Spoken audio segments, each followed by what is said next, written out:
Welcome to the Outer Realm with MicheleDerocher and Amelia Pisano. Airing live on the United Public Radio Network, 105.3 FM in New Orleans.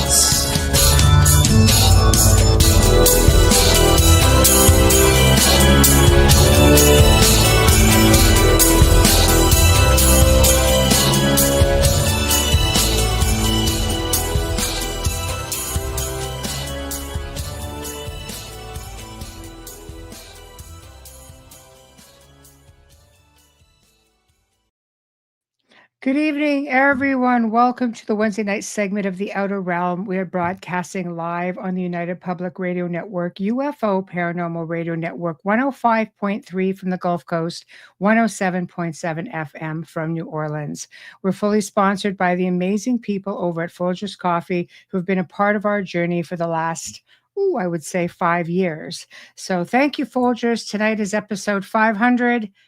And it's all because of you. So thank you, thank you, thank you. Also, big thank you to Justin Snicker, a.k.a. Dr. Snick, the Sonic Surgeon, for the contribution of his time, his music, and his voice for the intro you just heard. He's an award-winning composer of Halloween, horror, sci-fi, and dark wave electronic music, which can be found on all of your favorite music streaming platforms. Also, big thank you to Steve McGinnis, the artist behind the banners and logos here at the show. Check him out on Facebook and Instagram. Also specializes in the Halloween and horror genre, but does phenomenal commission pieces. And tonight I'm very excited because we're bringing back a friend and a fan favorite, as I like to call our repeat guests. And she's going to be giving us some insight based on astrology. She's been an astrologist for a lot of years, and I follow her and I love the things she comes out with, especially when she's scolding people, like going, come on, because astrology is pretty much, it will tell you everything it is you need to know about life if you follow it. And some of the greatest minds, in the world throughout the ages have followed astrology going back eons. So, I mean, come on, this is definitely got to know more about this. So tonight, guys, we are going to be, everything seems to be operational. I'm just checking Rumble. And for those of you on Rumble, we are live. Okay. And there's always already 52 of you guys in there. Right on. Thank you. We can see your comments here in the chat room. So please feel free to make comments if you like. We're also on X. We're live there. We can also see your comments, YouTube, of course, and different Facebook channels and such. Hello, Ed. Hello. Nice to see you. And as always, guys, remember, I will flash up your comments and I will get to questions as we go along, or, any comments that Priscilla wants to address, we will do that. But we are running on 8 platforms simultaneously right now. So it's like a super highway going into like one slow lane. So remember that. Hello, Mark. Yeah, he's hiding. He's hiding back there. I think you can see his little foot. There we go. So Amelia's not with us tonight. Sends her love, but 'tis the season, unfortunately. And boo. She's just sort of like, I hate this. I hate being sick. But anyway, she's with us in spirit. So we'll send her lots of love and hugs and healing light prayers. Anything that helps. So without further ado, Priscilla, hello. Hello, everybody. How are you guys? Hello, thank you for having me. Excited to be here. Oh my gosh, pleasure. I'm so glad you were able to return. This is great. So it's been a while, since you've been on before, and the archive has done well, of course. And we thought, no, we need to get you back on because I love this stuff. And it's funny because I do watch your posts and I do see you just like, kind of like, oh, what is wrong with you guys? Yeah. So why don't we start with why astrology? What got you into this? I always say why not, but that's just me. And even my understanding of it is somewhat limited. So it really all began when I had my Saturn return. I got really deep into natal chart astrology. So it's not just the horoscope, not just the stuff in the newspaper, but, and, I was already familiar with that, like most of us are. And so when I found this, I was intrigued, and my Saturn return was pretty heavy. Usually everybody knows, like, when you have a Saturn return, it's like hardship. You got to get serious with life. It's when reality kind of sets in, what we like to call our midlife crisis. And so then I got into astrology heavy around then. Now, I started with horoscopes when I was 8. My mom used to watch a news segment in the Spanish novela stuff, and they had this wonderful astrologer. His name was Walter Mercado, rest in peace. And he was always on the news. Like, the news channel literally had astrology, talk about being before their time in the Hispanic culture. But it was their entertainment aspect of it. Like, ours is baseball or football. They had an astrologer. So I just absolutely fell in love with him. He was a Pisces. I'm a Pisces rising. So there was this energetic connection already. And I was like, ooh, what is astrology, right? And so my mom's like, oh, you're a Scorpio. And that's just when the rabbit hole kind of began. So coming back to it really was around like 22-ish when I joined this Hebrew Israelite belief cult. I don't know what you want to call it. And so they were pretty heavy in understanding things that are behind the scenes. So like the book of Enoch, stuff that is missing out of the Bible. And so, I started studying that, and I found the book of Enoch that spoke about wheels within wheels. And I was like, wait, what? And so it just started kind of to make sense scientifically. And like with the, I started to understand that astrology was very geometrical. It's got a lot to do with angles and the speed of light and energy. And so from there, I kind of started breaking it down, like, oh my God, like angels is actually angles. Like, what? We've been thinking this stuff this whole time is literal, when it's really more so, allegorical. But so believe it or not, I found astrology from those little parts of my life, but I could say in totality, it was the Bible. Yeah. And so, even in the regular Bible, the one that doesn't have the missing books, the one that we all use today, the Holy Bible, even in those books, if you dig deep enough and you try to really understand, a lot of this, like, verses have a lot to do with astrology. There's I can't even give you a verse right now, but I know one is called the Mazarah. I think that's Job, and that actually means constellations. So why would they use that in the Bible? You know what I mean? So it's fascinating because Micah Dank's been on a few times, and he's dissected I don't know how many books on it, and you realize just how intertwined everything is. But when you look at ancient cultures, this is where it all began, because the Gnostics, followed the stars, and it's all in their texts. And you have people like Galileo, who was just like, the church looked at him like, this is like heresy. But yet they have the largest, the largest telescope probably like around. If you even go back as far as the Sumerian tablets, it's all astrological. It's called the Cunufurian. I don't know what it's pronounced, but those tablets also have them in there. So every ancient culture, every era that we've come into, every epoch, there's always these remnants of astrology. So that's how I really got deeper with it. And then I connected with Micah. And, as you know, we wrote a book together. And so his stuff was just like, wow, yeah, like this is totally what I've been kind of digging up. And he kind of just put all the pieces together for me. So here we are today. I have been full on running my own business now for about 3-4 years and doing astrology professionally. And I enjoy it a whole lot. I love that. Well, you're very good at it. So I'm very stern too. I know. Yes, you are. You are very stern. But I sit there and I watch the posts come up, and I'm just like, oh boy, there we go.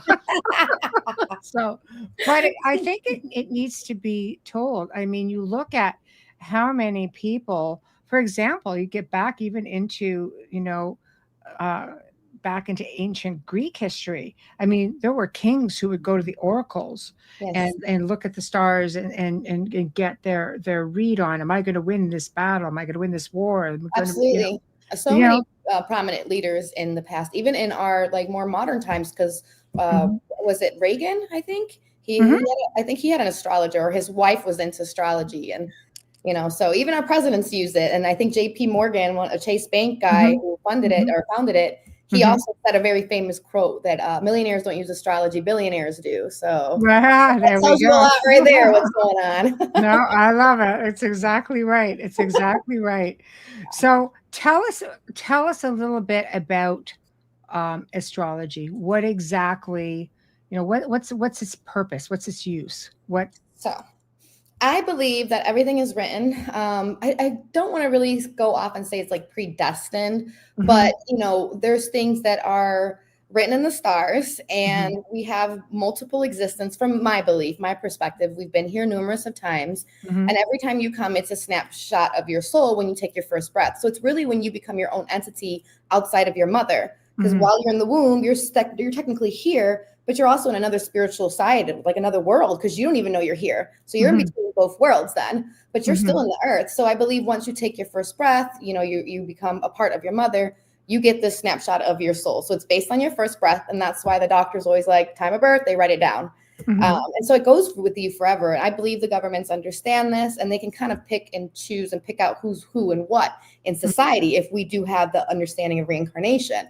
They're trying to find their people or the people. So yeah, astrology is really the language of God. And that's what I tell people. It is a way to understand energy. It is just really, making sense of what light versus darkness is, and, how much of it is in one being or another. And we're all an enigma. So we have multiple layers of energy in us. And that's why we have a chart where people are like, oh, I'm a sun sign Scorpio, but then they find out they're, a Leo moon or a Virgo rising. And they're like, wait, what? I have more signs? Yeah. Cause we're in the Wow. Now, astrology is just really timing your life. And with astrology, like, you can really see anything as far as, it's not just for people. You can really see the synodic cycles when we're talking about civilizations, when we're looking into the past. You can see like how this is really, it just is really a timeline. And that's how I like to explain it. It's a timeline of our soul, where we're going, past, present, and future. That's a great way to sum it up in layman terms. Yeah. Right. So, because not a lot of people take this seriously. And I think it's because it's always been like such a cliche thing in movies, like, what's your sign? I really think that's done a little bit of damage. Well, I think it was a good way to kind of hide it, because it's such a powerful tool. It's not really just only astrology. We have so many angles of this, because we have numerology, and we have cardology, and you have tarot, and those are all also tools that are kind of using the same divination aspect. So really, it's a number system when you boil down to it. And what are we? We're all like just genetic coding of numbers and zeros and ones, kind of like computers, which is kind of scary. Speaking of the whole AI era we're coming into. It's true. And you're not wrong. I mean, I think even Nikola Tesla showed that the whole universe, everything is based on vibration, frequency, and numbers. We're very much a binary system. It's all numbers, all vibrations. And, it all ties to the whole dimensional aspect too, when we're looking at quantum physics and we're, understanding the 11 different dimensions and so on. But yeah, so it's a good way of saying that you can co-create your reality with your astrology. So it's technically somewhat fated, but you have free will to kind of maneuver it the way you want to maneuver it. So right. So with that being said, now, what is it that you do for people? So what do you do with astrology? Okay, so it really depends on what the client is looking for. So I get people from all walks of life, and all different levels in life as well. So some people want to know about their relationships. How am I compatible with this person I'm dating? So I can look at that, and that's called a synastry chart. And you just compare, each other's date of births and time of births charts. You make this whole thing, and you overlay them. And this is really just you in 2D form. So instead of you being the 3D form, I'm looking at you at your soul and your purpose on paper. And so we bring that together. You can tell the compatibility between you and a partner. And that kind of gives you an idea of where and how your like relationship is going to manifest and where it's going. So that's one angle that I can do it. I can even do that with like business partners. If you want to get with a person and create a business, you want to know if you're going to be compatible, because if you're not, you're going to have a hard time making that business grow. Right. So you can actually use it for anything. Creating something, when to have children, who to marry, should you take this job, should you even move to a location? Because there's this thing called astrocartography. So there's so many ways and so many types of systems and charts that you can use. The type of astrologer that I am, I do Western tropical whole house astrology. I do incorporate Hellenistic techniques and Vedic techniques. I love like kind of everything. I just don't do real-time sky, even though I understand it. I kind of use the older system because if we take it again back to the Sumerians, Western astrology kind of is the same model and whole sign chart from back then. So I just keep it simple. You know, we do everything on tropical. It's more so based on the ecliptic than the sky and where everything's at right now. But yeah, so, you know, you can do and use astrology for anything, absolutely anything. So where would an astrological reading, how would that compare to, let's say, just, you know, a psychic reading or mediumship? Like there's so many different ways. Good question. Yeah. So it's kind of the same thing. No, that's a really good question because both of the practitioners are looking at the energy. Okay. One is kind of scanning you through their senses and their own vibration. They're able to attune themselves to a higher frequency and they can just kind of see it and feel it. And they can give you readings like that. You know, with the obviously with their psychic abilities, but then you have also astrology readings for people that might not even be as perceptive yet. They can still look at it in 2D format because it's more mechanical. And now you can see the same vibrational energy, but in numbers. And in that way, you can still tell the person the same thing. So you can get to the same understanding in the readings. It's just different techniques, different formats. So yeah, I do love that because I like to merge a lot of the psychic and the intuition as well with the astrology chart. There's a lot of times I get downloads and I'm like, all right, I'm just going to say this to the client. And you'll be surprised how like 100% of the time it's like on point and I didn't even really think to see it or say it in the chart. So yeah, I like both formats. I like psychic readings. There's, you know, tarot readers are awesome. It really doesn't matter. I think it's just like what is best for the client, what they are vibrating and kind of attuning themselves to. Because not everybody is okay or open to astrology yet. Some people prefer the tarot. So I think once people start to understand the mechanics behind it, it's really just like vibrations. It's mathematical. That's really all it is. So all the same thing across the board, just different tools and different systems. I agree with you with that. And I think people need visuals. Yes. Some people don't want to just take your word for it. They want a visual. And I think the cards and things like that provide that visual. And with astrology, I think you don't get the same visual, but I believe that it's more catered. Yes, because it's designed and tailored to you at your birth. So it's really based on your, you know, where you landed, the time when you took your first breath, all of it's tailored to you. Whereas the psychic readings, they're just kind of reading the vibrations and they might, you know, that can kind of intertwine with other things. So I do get what you're saying with that as well. Like, well, and psychic readings change as soon as you change your mind. You make a different decision. Like if, and I don't mean that, you know, facetiously, because I get a lot of readings. I love it. Right. So, but it's true. It's based on where you're at that point in your life. And if you're told something and you change your mind, I'm not going down that route. Yeah, you change the whole outcome. Therefore, within a week or a couple of days, the reading could change again. Whereas I think with an astrology reading catered to you, you could be just like, well, this is what's going to be happening in astrology, and this is pretty much all about you. And yes, it can be somewhat generic if you're, you know, you have people all born at the same time, you know, throughout the world, but it's going to be pretty limited and fine-tuned. Yeah, so when you're doing time astrology based on your birthday, it's absolutely tailored to you. So there's a generalized aspect of astrology if you're listening for your sun sign, you know, because that's every 30 days. So how many people are born within 30 days of the sun? You know what I mean? Yes. So no, exactly. Like, okay, well, that doesn't fit me today. But that's because your moon could be different from the other people that are under that same zodiac sign. So yes, this is very much tailored to you, and definitely like, so you'll be surprised because with astrology, you can also tell someone, hey, this is going to happen. And then that can kind of also alter. But what it alters is how they go about handling the situation. So it's not that the situation changes. It's that they can like maybe take a higher approach to it versus they would have like crumbled without knowing the information. You see what I'm saying? So astrology kind of helps you pre-plan. And there's this astrologer, I love her saying, her name is Lori Lothian. She says, time your best life. And that's really what you're doing with astrology. You're just timing your best life for those that are afraid and thinking, oh my God, it's the devil. And we're not supposed to look into stuff like this. And I honestly believe it's there because we are supposed to. I think the gods were like, here's a roadmap. You're not down there by yourself. Here's an opportunity to work with me and co-create with the universe. You are one.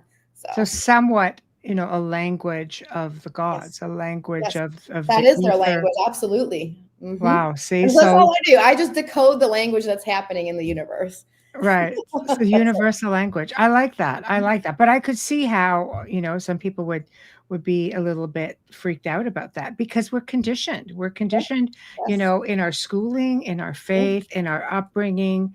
We're schooled pretty much the same way as our parents were, our grandparents were, just tweaked a little bit with, progression. So anything outside the norm, might be a little bit scary for some. I'm lucky. I grew up in a very yes. Yeah. Like, oh, you do horoscopes? That's witchcraft. Stay away from that. It's true. Horoscopes. That's okay. So let's get into the horoscopes since you brought it up. Let's talk about the horoscopes. So how does that differ? Because that's pretty generic. So that's just sun sign. That's all it is. Sun sign astrology. It's just based on the sun where it was when you were born. That's it.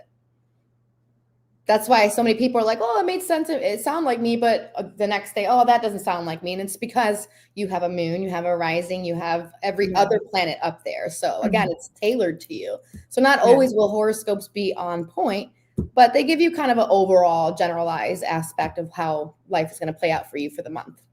And it's pretty generic. I think you can take out of it what you can, basically.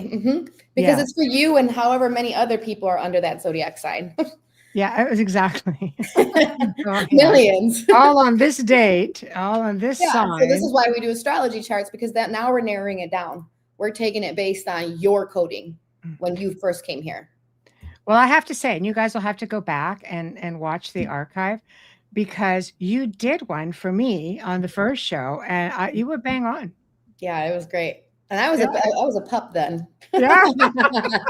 Well, I can imagine what it would be like now, because it was bang on. It was really, so I highly recommend anybody who wants to get an astrology reading or chart done to contact Priscilla, because that was the first one I had done. I mean, you go to a lot of these psychic fairs and they'll do printouts and things like that, which is interesting, but I don't think they get into all of the meat and potatoes of what we're all about. Again, a little bit more than generic, but there's still some things missing because not everybody has those answers. My mother ended up a few years back having a book about this big done, because she knew everything. I got born at this time. Mothers never forget. Born at this hour, the labor for 20 dang hours. So it was definitely this hour, this date, and I got a book like this. I'm like, wow, it covers every house, every cycle, every nice. And it was really, but sometimes it can be tough reading. You know what I mean? With the because astrology isn't biased. It's going to call you out. It's you in totality. It's the parts of you like and the parts of you that you shut out that you don't want to face. Yes. So yes, it can get tough because you're now looking not just at your life here, but astrology is not just one dimensional. You're looking at the layers that you're coming from too, your ancestry, everything that's generational, why your life is even happening, why you're even here, your purpose and how it's impacting you and where you're going to go from here. So, and the thing is, like I said, we have free will. So you can choose to believe all of it, or you don't have to, but either or, all roads lead home. So it's true. You're not wrong. Tamara says the Zoroastrian were the wise men. Is what I'm thinking you were trying to say, and read the stars and made charts for people. So how can it be witchcraft? Exactly. That's what religion did. Yes, well, sad but true, but on many levels. So I think, speaking of that, we have a major conjunction next year that's going to, once we get into it, I'll go deeper. But we can look at some dissolving of religion for the next 30-something years. I'll talk about that more in detail. We'll get to the meat of that later. Wow. Yeah, I'm going to be looking forward to that part of the show for sure.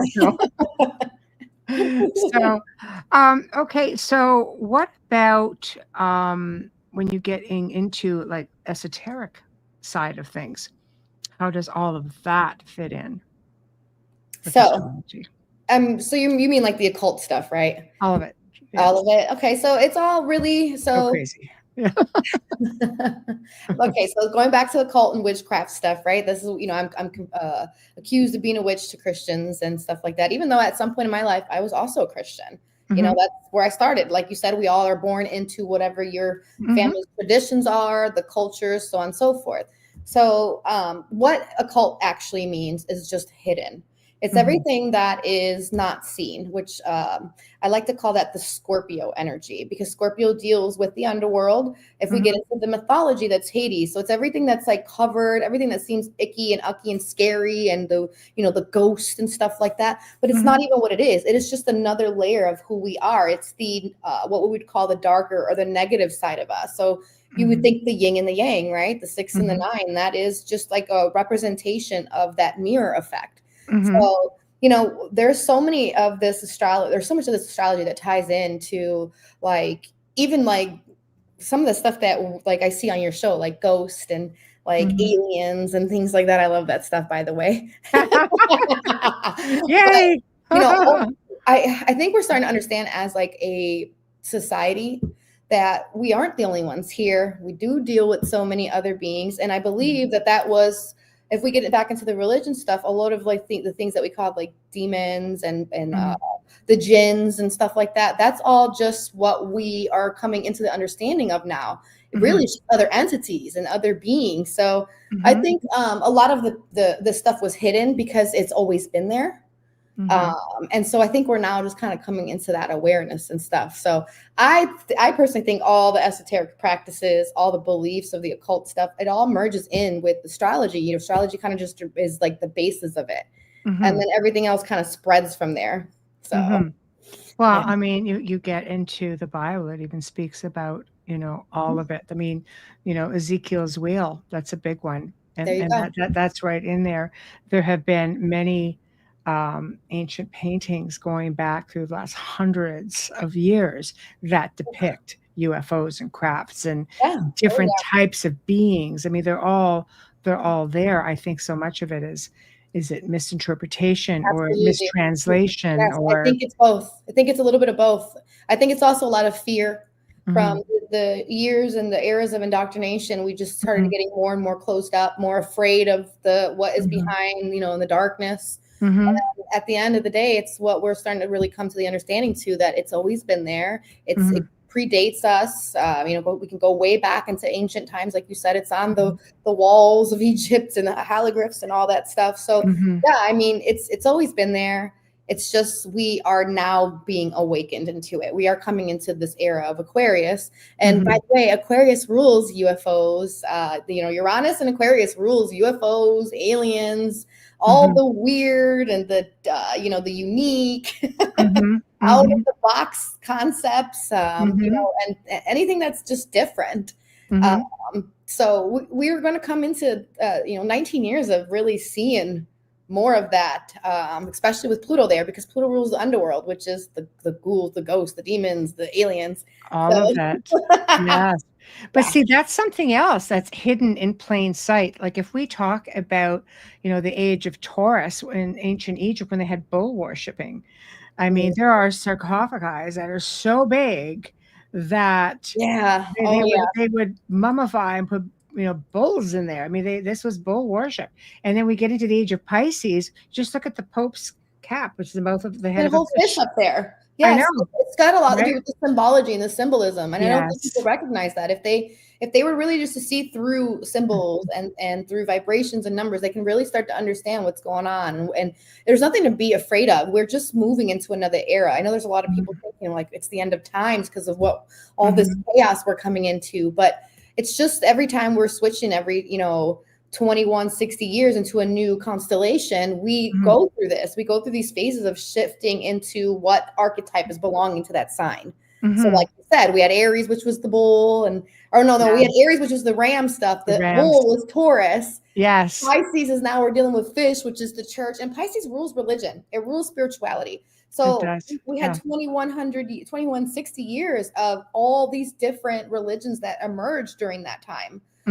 Different beliefs and different forms of spirituality. And, so it dominated in that era, but that's what we're seeing now because we're in a different era. We're seeing the deconstruction, like just the breakdown of all of it. It no longer fits in this vibration. So we're going to keep seeing that stuff kind of just demolish. Evolution. Yeah, evolution, exactly. And that, that brings me, I'm just going to say it now. We'll talk about that Saturn-Neptune conjunction. Let's do it. Yeah, we can just spew a few things in there. We'll go with that.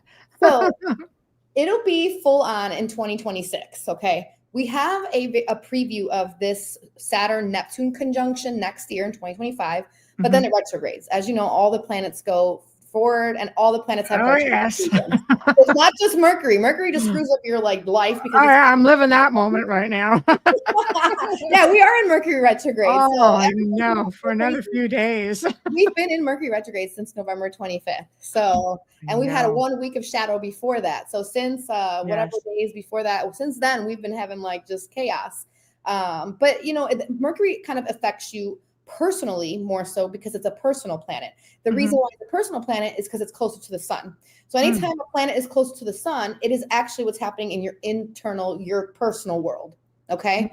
When a planet is further out and it's a generational or outer planet, it is the world at large that is kind of feeling it on a grand scale. Okay.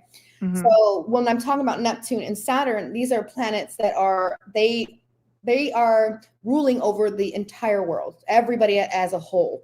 So these changes that are coming next year are going to affect everybody. It's not just going to be personally, okay?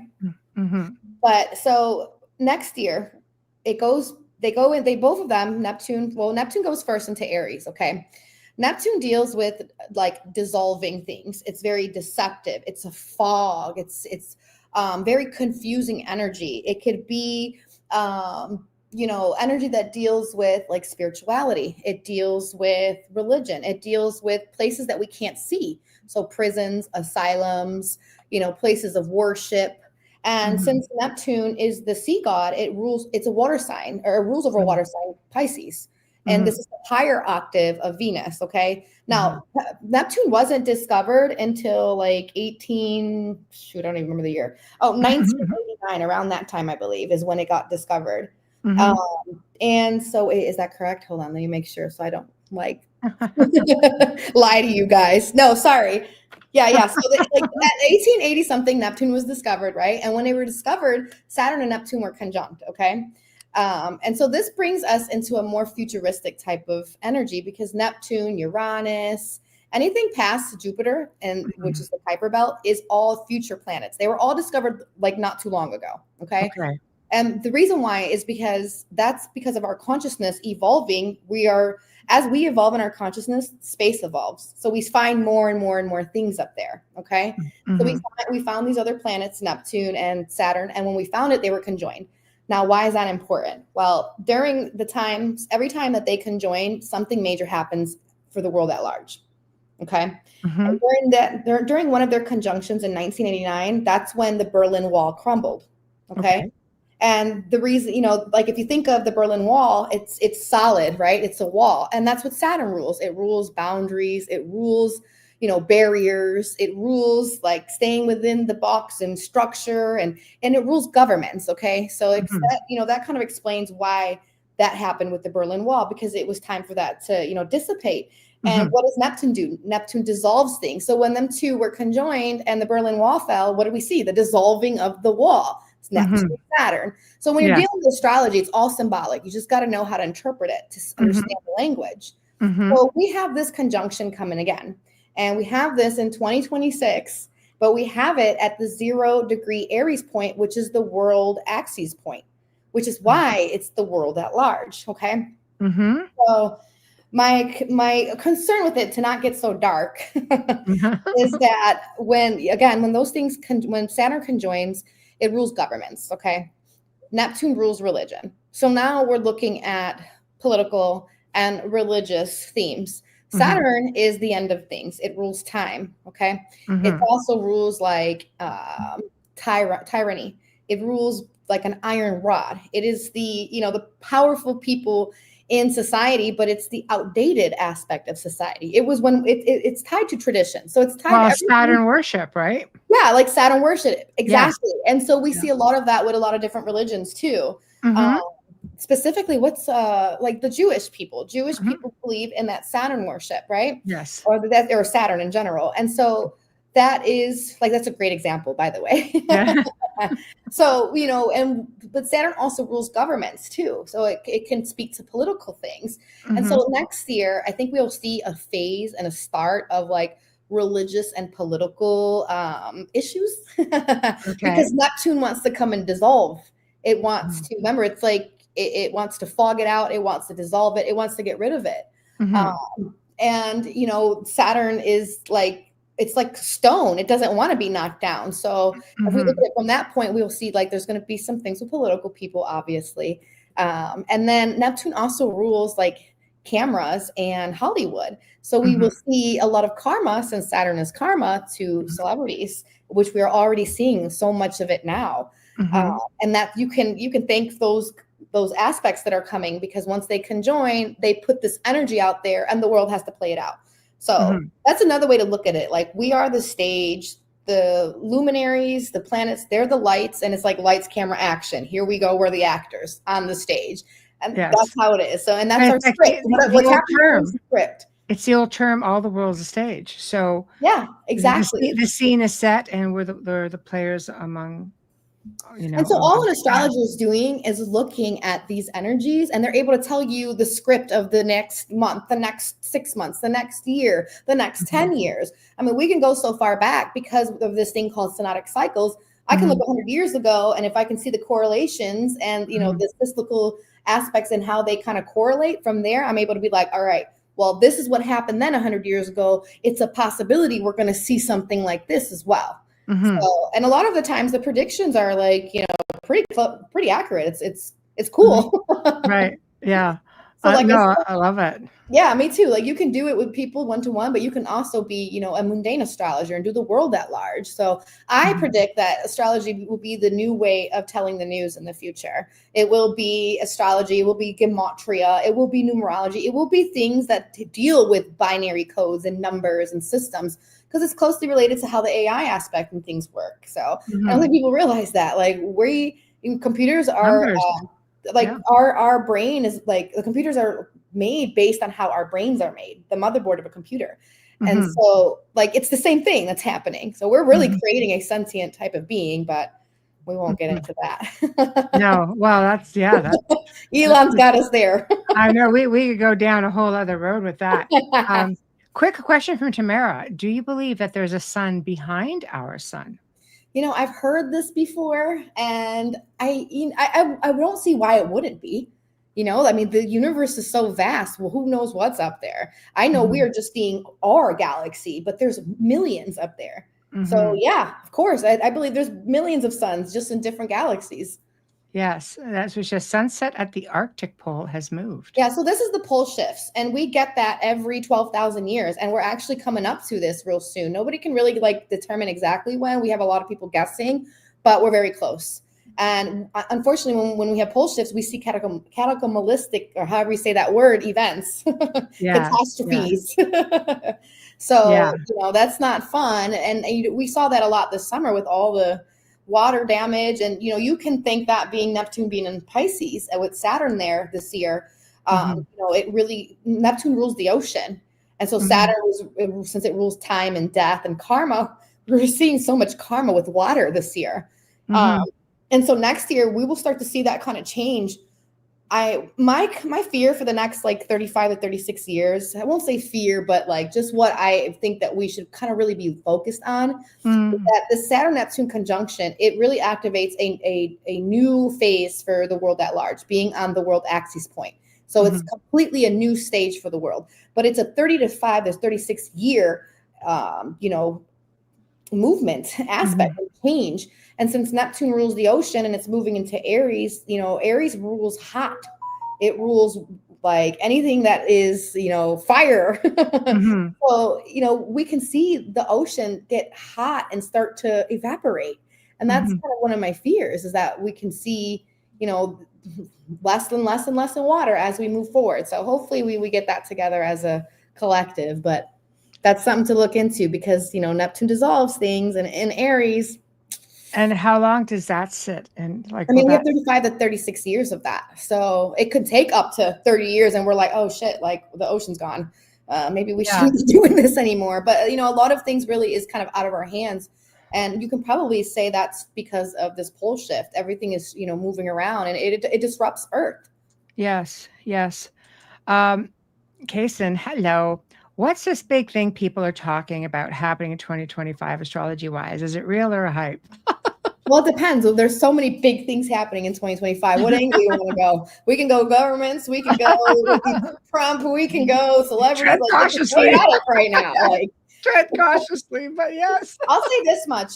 You know, I know a lot of people wanted Kamala, and there's people that hate Trump or whatever. But if you look at their charts astrologically, Trump's chart was perfectly laid out for this ushering in this era that we're coming into. You know, he has Uranus on his sun, and this is a Uranian age we're moving into because it's Aquarius age. So, you know, we have big players in the media right now. Elon Musk, he's going to Aquarius Mars. There's so many people in the media right now. If you just look at their charts, there are a lot of Aquarian people coming in. And because Aquarius, Uranus energy, it rules over rebellion. It rules over unpredictability and chaos and you know, doing whatever they want, regardless if nobody likes it, you know what I mean? And being the outcast. These are the kind of the players that are in media right now. No, it's true. But it's really just because we're moving into a higher vibration and everybody has to come to it. You know what I mean? And not everybody's there yet. Some people are still trying to hold on to the past, you know, and we're never going to go back to that. I think people fear change. Some people fear change, the fear of the unknown more than anything. In history shows that every time we have something unknown and big and massive, people are freaking out. They fight. They'll cause wars over it. And so, you know, I kind of like next year, I kind of worry about that because, you know, we have so much energy that looks like fights next year and so on. So yeah, people are definitely scared of change. They're scared of what they don't know is what it is. You know, imagine when the people were making the airplanes, they said, oh God, people were scared of that. And look where we are today. I mean, people were probably scared of the light bulb. I know. You have to go back to the world fairs. The way Nikola Tesla did it, enough to fear everything. It's just out of nowhere. And I'm sure people were like, oh, we can't do that. That's witchcraft and it's fire and it'll kill us. Like there probably was so much. Yeah, it was very different. Technology can be frightening. As wonderful as it can be. I always say technology is great as long as it works. When it doesn't, it sort of sucks. Is magic. I think that's what it is. I think it's just a form of magic that we can actually physically see now. Right. Instead of where we came from, where we just kind of hocus pocus and believed it, but then people started playing with alchemy and that turned into chemistry and it turned into where we are today. I think alchemy's always been there. If you get into the ancient mystery schools, everything was based on alchemy. And we are alchemy too, because it's all based on us, like, you know, the periodic table, the chemicals and all that stuff in our bodies. So I agree. I'm just reading some of the comments. I can't post all that stuff. Just so y'all know. Wait, what were they saying? Just the bottom one.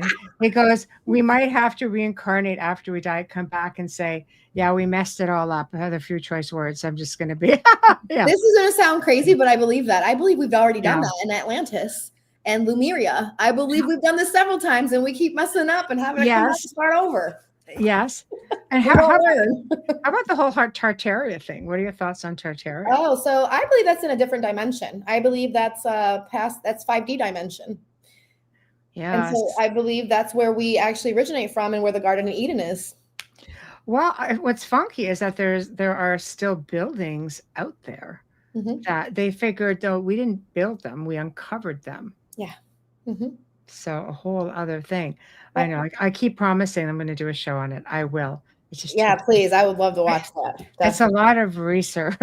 So, but people send me amazing stuff. So it's sort of like that's okay, Alan. I just didn't put it up there, so I just rephrased it. So unfortunately, there's some pretty, Well, we'll leave that right there. Okay. So, we can get into that. So why don't we slowly start unfolding into 2025? Sure. Let's do it because I think it's. Well, let's go into January then. So. All right, here we go. The biggest thing of next year is that the nodes and eclipses are shifting. Okay. Yes. Yes. And this is important because eclipses, first of all, they're fated.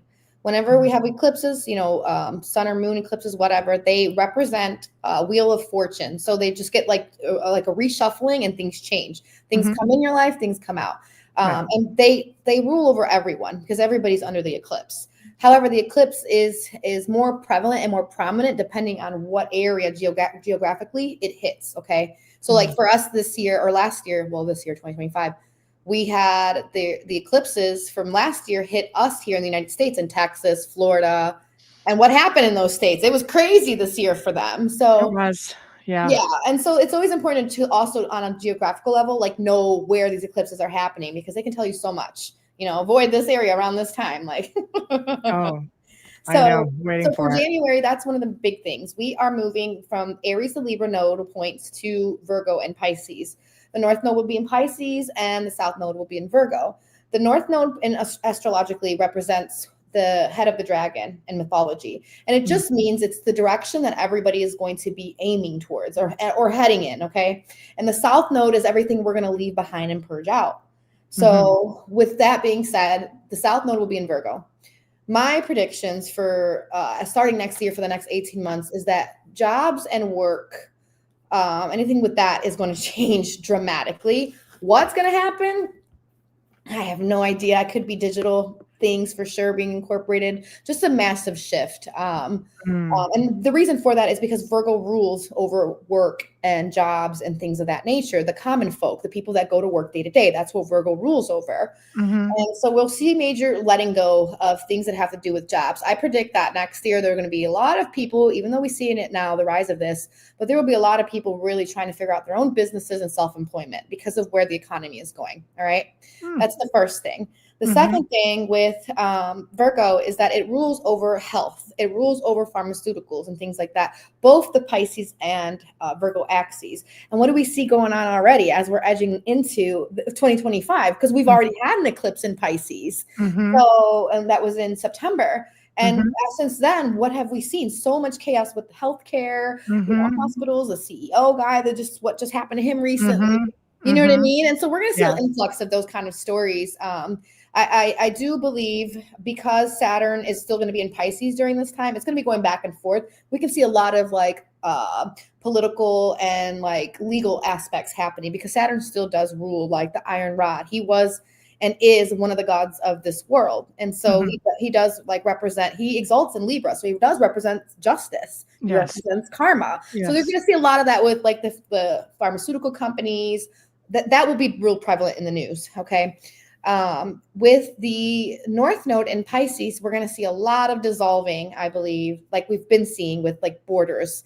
I mean, look what's been going on. We're going to continue seeing that for a little bit of a while until about the summertime. Once Saturn moves into Aries, I think we're going to see a lot of that shifting. Saturn is generals. Okay. And, in Pisces, it's refugees. It's, the disenfranchised. Pisces rules like the people that are on drugs or homelessness and people like that. So it's all the people that get lost through the crack because Pisces is what? It's the fog. It's invisible. It's that dissolving energy. So these people get lost through the cracks. And, a lot of the energy is going to kind of get aimed in that direction. So we can see some changes or some things, maybe legislation, because Jupiter will square Pisces, the rest of the year, and it goes direct February 2nd. So that, that just shows that legislation is going to change around refugees, around the homelessness problem that we have.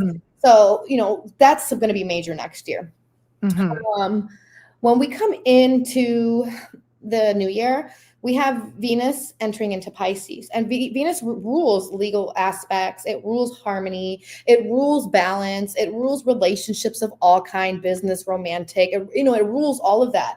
And in Pisces, it's exalted. It likes to be there. So I really do believe as we move into January, we're going to see a big influx before the inauguration and probably up until that time too. A lot of like this the presidential people that are in office still, they're going to do something a lot with legislation. So we'll see how that goes. Yes. And during that time too, from the 1st through the 8th of January, we have Mercury going into Capricorn. So in the news, we're going to hear everything about Capricorn type of topics. What is Capricorn? Governments, all the people in power, CEOs, companies. Capricorn can rule like, big banks, big businesses, anything like that. So we'll see a lot and hear a lot about political and legislation aspects for sure. Let's see, another main aspect besides that Pluto or that Neptune and Saturn, that's the biggest aspect for the year, because that starts that world axis point, and that starts, we get a taste of that in July. And then we see that for sure in 2026. Okay. And that moves us all in that direction.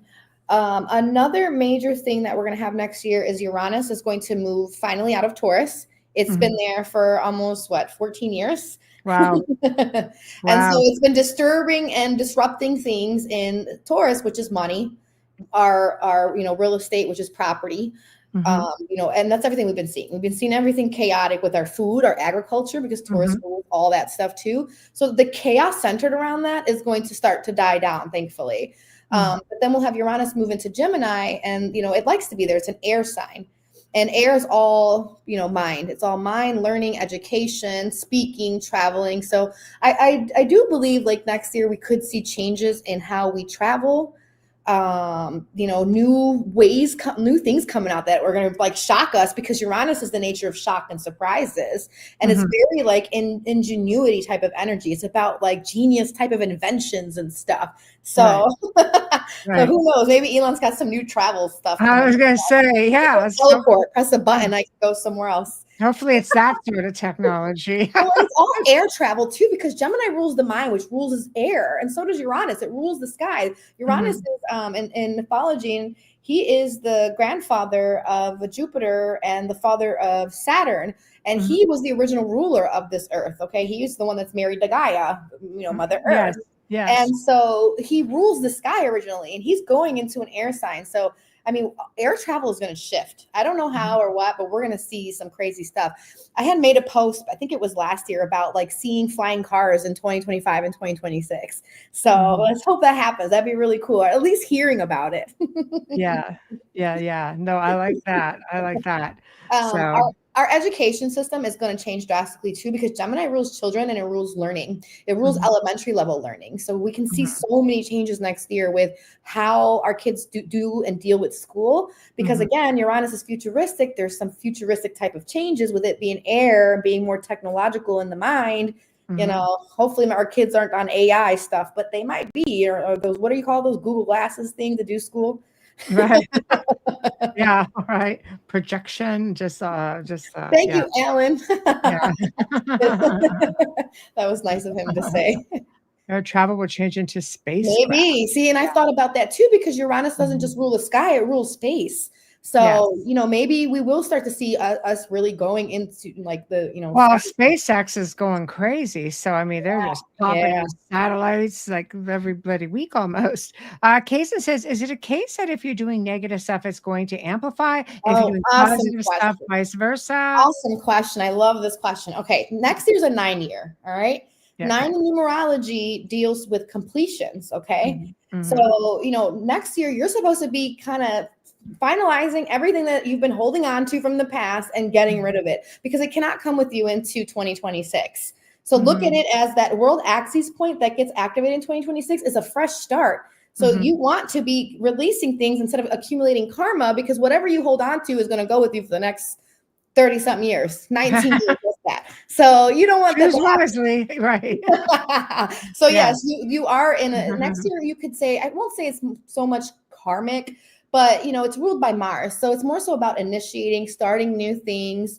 And then Mars is a very humanitarian energy, believe it or not, because it's ruled by 9, and 9 is a humanitarian number. So it's really about, try to do good things, implement good things, try to like be there for others. I think too, with that Neptune going into Aries, I think like, even though it doesn't like to be there for real, and Saturn doesn't like to be there either, it still can bring a sense of people like helping each other. You know what I mean? Like, because there's going to be a lot of stress next year. We're ending so much that the shift is going to be pretty hard, pretty intense. It sounds like yes, watch what you're doing next year because you don't want to accumulate karma. Well, no. That's just in general. Yeah, think that through. But I think also as things happen, it's our energy also that amplifies that. And that goes into the collective consciousness on a mass scale.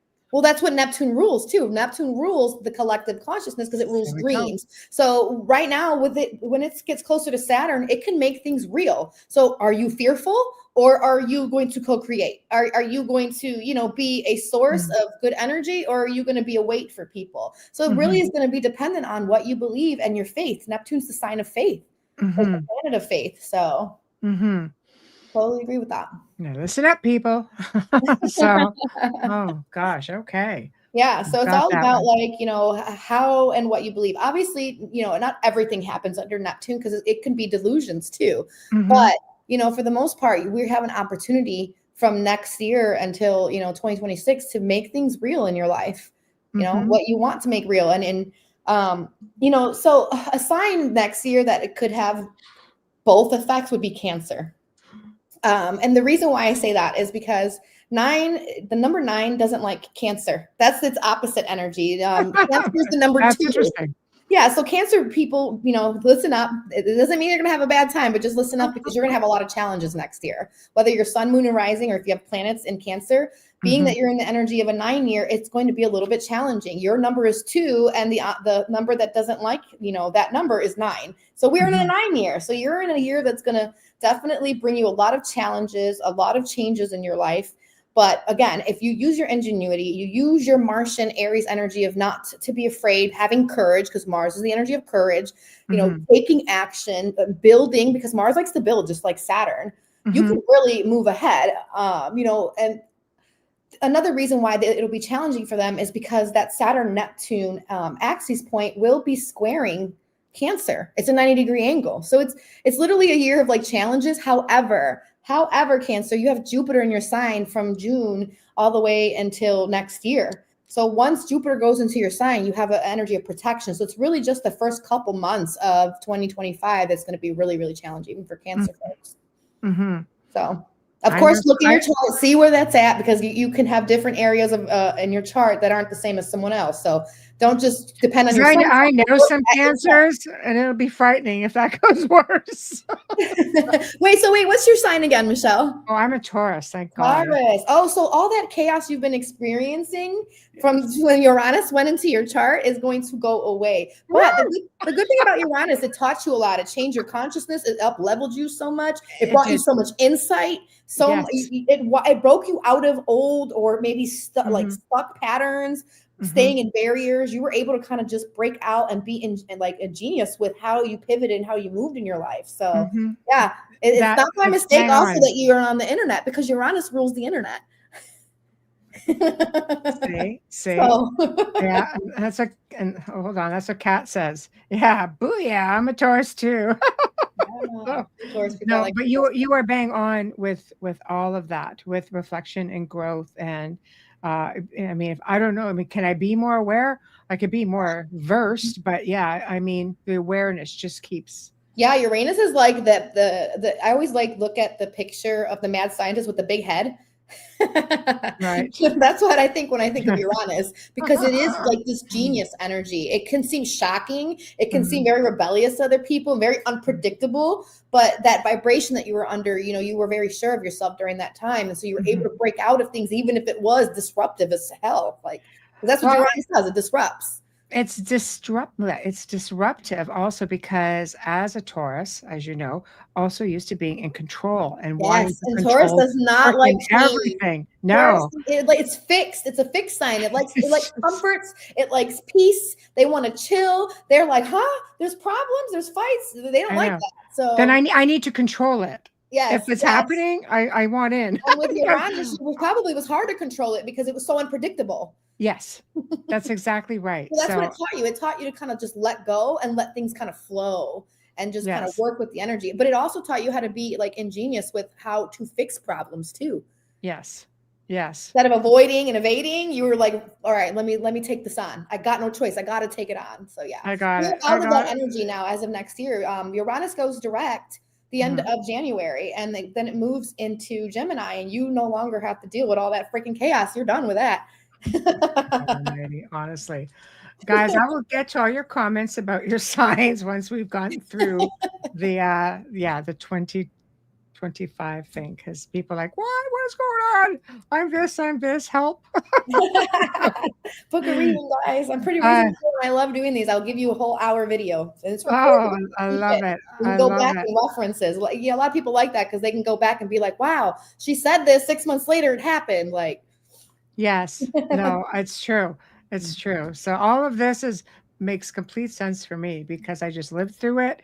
And I'm just, I think people who are also sensitive to energies, we tend to really feel that. Like I go like this with vibration and frequency, and it affects me in some very profound ways.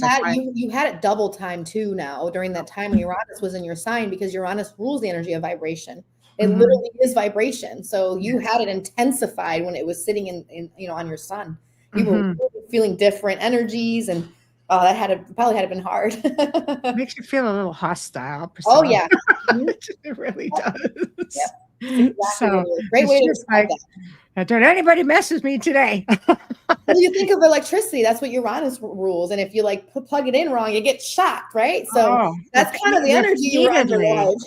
Yeah, repeat it. It's like not having coffee for like, I don't know how many straight days in a row, and you got to get started and just kind of get through the day, So, gosh. So oh, it was just like, coffee. Oh, help. No. Oh, Lord.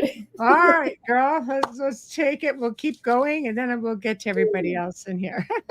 Okay, so let's go back to where I was. So the 13th of January, we come into this like full moon energy, and this full moon will be in Cancer. So Cancer for everyone, it rules over the mothering energy. It rules over nurturing. It rules over like what makes us feel safe and comfortable. It rules our home and our family. Yes. And Cancer is always, because it's a water sign, it's a mute sign. It's a sign that feels. It doesn't think like air signs. It doesn't, no offense to people, I'm a water sign too, but it doesn't think like air signs. It doesn't, have passion like the fire signs. It feels. Okay. It feels its way through things. Earth is more practical. It works its way through things. Yeah. Water signs feel their way through things. That's why they're so intuitive. So that full moon in Cancer can like definitely be about, first of all, full moons are about release. They're about letting go. They're about endings, culminations, and like where you can gain stuff if you've worked, the energy.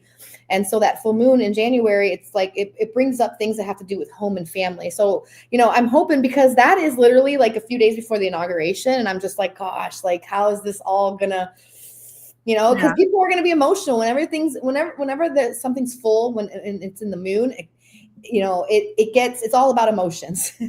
And so this is in Cancer, it's about the emotions tied to our family and our homes and our safety. So, we're going to feel it like the intensity in January because of this inauguration with Trump and everything that's going on. People are kind of everywhere with it, and they're afraid. I mean, people are not sure what's going to happen. 2025 is a very unpredictable year, and it's a Mars year. So making it a Mars year, it's potential for either humanitarian stuff on the good side or war on the other side of that. So, well, the yin and the yang, right? Yes, right. Because Mars is balance. To give us the good. It's going to give us an equal measure of both, which is what all energy does. Yes. Yeah. Yes. So coming into this year is going to be a little bit tense. Just a little bit. Just a little. Don't worry, guys. I think towards the end of the year or towards the beginning of the year, sorry. I think it's January 30th. We have, it's December. I'm sorry. It's December 30th. We have Chiron that goes direct. And for the world at large, that is the wound that we all have. And we've had this wounding since 2019 in the sign of Aries. So, everything's still going back to cardinals, which is crazy because we've had so much cardinal energy during this entire like deconstruction of since like 2001, I can say. Like we've had so many changes. Really 2008 when we had Pluto enter Capricorn and we were under that cardinal energy with Pluto's destruction energy, we had so much changes for those 16 years. Yes. And now Pluto's in Aquarius and we are moving into a different paradigm. It's very futuristic. It's very much about like getting comfortable with the things that we are uncomfortable with. Very different things, unique things. That's why we've seen the influx and not just robots and AI, but, things like gender stuff. Because Uranus rules what we would call, or what we're seeing, the third gender. Yes. I'm nor here nor there. I'm not going to talk about the politics about that, but you get what I'm saying. Uranus, to each his own. Sure. The mythology of Aquarius, that's that constellation. He was a young boy that was like the cupbearer for the Olympians. They kind of adopted him and took him in, and Zeus, which is Jupiter, he had a homosexual relationship with the Aquarius guy. I think his name was Ganymede. I can't remember how to pronounce it. Dionysus. Something like that. Yeah, it's like Genyde or something like that. But and so what happened when we started getting into this Aquarian energy? We started seeing an influx with all of the the gender issues, and not just that, but the the stuff that I don't know how to say without like getting flagged. Thank you. Charades. SH, trafficking stuff. Yes. That kind of came to light too, because Aquarius is that constellation. It's the constellation that runs over all that, if you understand the mythology. So really with astrology, people just start to really read their mythology, go like the Greek mythology, even kind of bring in Roman mythology if you need to. You can bring in, the Sumerians and the religions. The religion tells you too. It all coincides. It's all telling the same energetic story. Is what it's doing. So, we do have a lot of that's going to kind of be brought up more to light next year, especially with the sun and moving into Aquarius. It's going to get close to Pluto. It's going to conjoin Pluto the end of January 21st? Is that? Yeah, that's when we shift. No, January 19th. We shift into Aquarius with the sun there. It's going to highlight like leaders. Sun rules leaders. So leaders with getting pulled into the underworld, we can expect it. So that's something else that's going to get major. Yeah. And we're seeing that already with Jay-Z. Look at the new stuff that came up for him. I was watching some stuff about that earlier today. And, I've always known for a while, because I've been into astrology a really long time. And I was, studying all this stuff and the occult. And, I remember when they were talking about FEMA and all these stories of camps and stuff. Like I was into all this stuff years ago. So I kind of got hip to what the celebrity culture was like and what they were doing, especially when I started learning my occult. And when I started learning, it's a very deep rabbit hole, and I don't think people don't, I think, understand how deep it all goes, and it's probably the best way we can put it. Like, do your research, just dig. Because once you start to understand the symbology, you start to understand this is what they're really doing. So I know it's really shocking for a lot of people to see what's happening, and they're like, "There's no way." Well, you just gotta dig a little bit, because hidden in plain sight. Yeah, and there's a cost to that fame. There's a cost to be a big boss in this world stage. It's not as easy as 1, 2, 3. Yes, exactly. Sumerian stories are wild. I cannot decode true meanings of those. No, it's not all meant to be, I think, decoded. I think we have fragments. We don't have everything in totality. So it's so hard because they erase history all the time, like they're trying to do now. So imagine how many times we've had so much erased in the past. There's all kinds of stuff that's been. I always laugh about the Smithsonian dumping bones of giants in the ocean. Yeah, there you go. So that's a perfect example, So, and now we know that there was giants. We do. Well, we do, because what was it? The Kandahar giant was just a few years ago. What was that, in Iraq or in? It was Iraq. Afghanistan, was it? Yeah, and that was our U.S. military who. So that's a pretty modern event, And so that's another thing, because Saturn rules like military stuff, okay? Because it rules generals. With that Neptune getting so close and them conjoining, it's dissolving all the barriers and borders they have up. So we're going to find out so much stuff especially coming into this year, but really 2026, it kicks off. Like it's direct. Like, you know, we can see there will be no more mirror, no more facade. We'll be able to see everything in totality. Yeah, I absolutely agree. And hello, all the way from Rumble. Once you understand the symbology, you notice it everywhere, and then you get it. Right. It's so, and it's crazy because you're just like, oh wow, like who would have known? Yeah. That happened to me with the UN flag. When I saw the flag, and I was like, wait a second, that map is interesting. And then I started getting into the whole lands past the ice walls, and I was like, oh, and that's crazy. The Antarctica treaties, and I was like, wait, so they can't get along with anything else, but they can all come together to sign a treaty to keep us out. Funny that. What are they hiding from us? Oh, lots. Wayne says, will it also? Great question. Yeah, will it also be dissolving the veil between this world and the afterlife? I believe so, because Neptune rules ghosts, it rules spirits, it rules the other world. Neptune, it rules the 12th house, and the 12th house is also the womb of your mother when you were born. Or when you were in the womb. So you can tell the condition and state of your mother, and that's how your subconscious gets developed, okay? Based on her fears and everything that she was going through. Just ask your mom, you're like, what were you going through during, my pregnancy? And get an astrology reading from a good astrologer, and you'll be surprised, like, holy cow. But yeah, so because of Neptune ruling that and moving into Aries, Saturn moving into Aries, I really do believe that veil is going to be so freaking thin. It's so thin because, again, the borders and the boundaries are going to dissolve. So that is the boundary. Aliens because of that. Right. Aries is Martians. It's the Martians. So we will probably see those little 4-foot guys coming around here. Well, we're already seeing a lot of that. So much of it. Just on different levels, and I know people are like, oh, it's Starlink and this and that. I'm like, well, not everything. Not everything. And then we saw, like, when they had that they came together and they spoke about aliens, the government folks just recently. I can't remember, it was like a couple weeks ago. Yes. I mean, they were really saying so much. The disclosure. Yeah, the disclosure. Yeah. I know. I'm excited for it.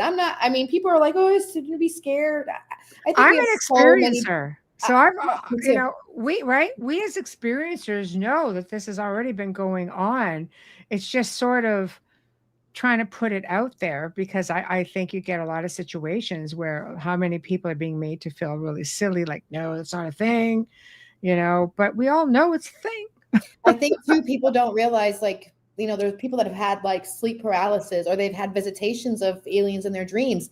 That's the same thing, guys. You've had experience. It is, but a lot. There is also paranormal. When there's so many similarities between having an ET experience and having paranormal, right down to sleep paralysis, the smell of sulfur, right? That is usually associated with grays, and that's also in the paranormal world. So it smells like a demon, so there are tons and tons and tons of similarities. What I think that they've taught us as demons is really just these fallen angels are just really alien ET beings, and they are the gods over specific religions. This is how I always break it down. Like, there's a certain amount that fell, 200 of them, and they have been in this earth for a long time with us. And they've even done what I've seen in some of these documentaries, like genetic coding modifications and stuff. So, some people are hybrids and don't even know it. Hey, you're half ET, buddy. Well, I mean, we all are. We all come from somewhere else. So, well, if you think about it, there are researchers of alternative history who will tell you that Jesus himself was a hybrid. If you're looking at God, this almighty being from somewhere, our creator, and then you've got Mother Mary, who was this human being. Yep. I guess in a way you would have to say that is sort of alien, So I don't know. I find it fascinating, because it's one more thing that it's there, but it's almost as though you just don't quite look at it that way. Whereas realistically, it's well, we're so conditioned to like close it off and be afraid. So I think when you have that closed off like that, you miss those things. You're not going to like really be in that vibration to experience it and see it. So some people are just naturally open. I agree.